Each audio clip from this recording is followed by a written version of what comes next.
Hello everybody, this is Kyle Graves at Snell and Wilmer. I wanted to continue our space law conversation. We've already talked about inventorship. We've talked about the current treaty regime on the International Space Station and how patent rights work for that specific vehicle. Now let's move on to enforcing patent rights in space. Typically, a patent is jurisdictionally limited, so a United States patent is only enforceable against infringement within the territory of the United States.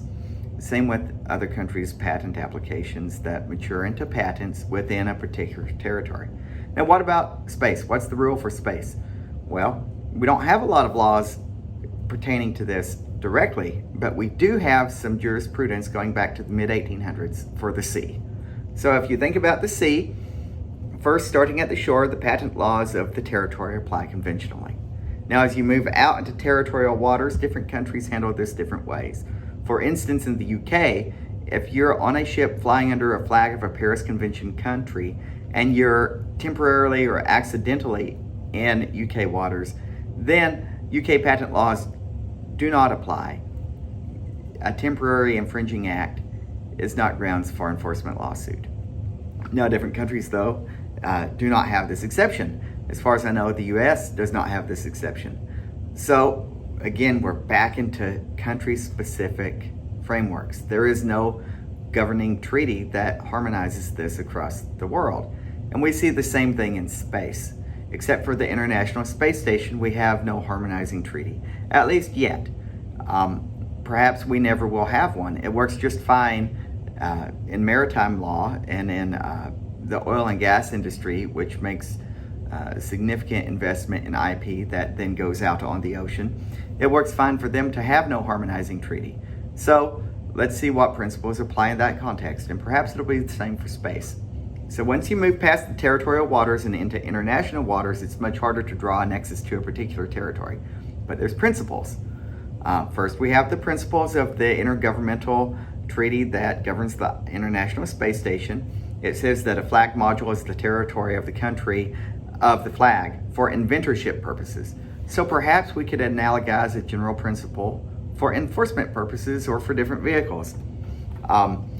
Second, for U.S. patent infringement in international waters, a district court held in 2016 that while on the high seas, a vessel is deemed to be part of the territory to whose citizens it belongs and under whose flag it sails.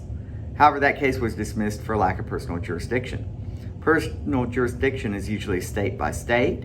Special rules kick in for foreign entities when you sue them in the United States court.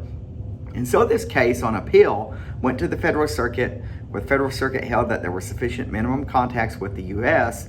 because the infringing technology was on a U.S. ship. So there you go.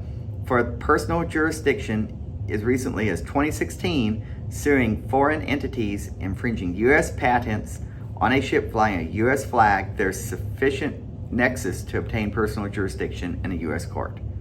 So it's shaping up to look like patent infringement in a U.S. flagged vessel can be the basis for a patent lawsuit in U.S. territorial courts.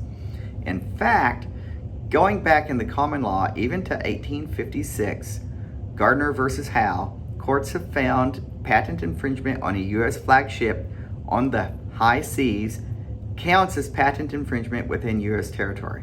So what we're seeing here is both in recent cases that hinge more specifically on personal jurisdiction and cases all the way back to the 1800s, the flag governs for U.S. patent infringement.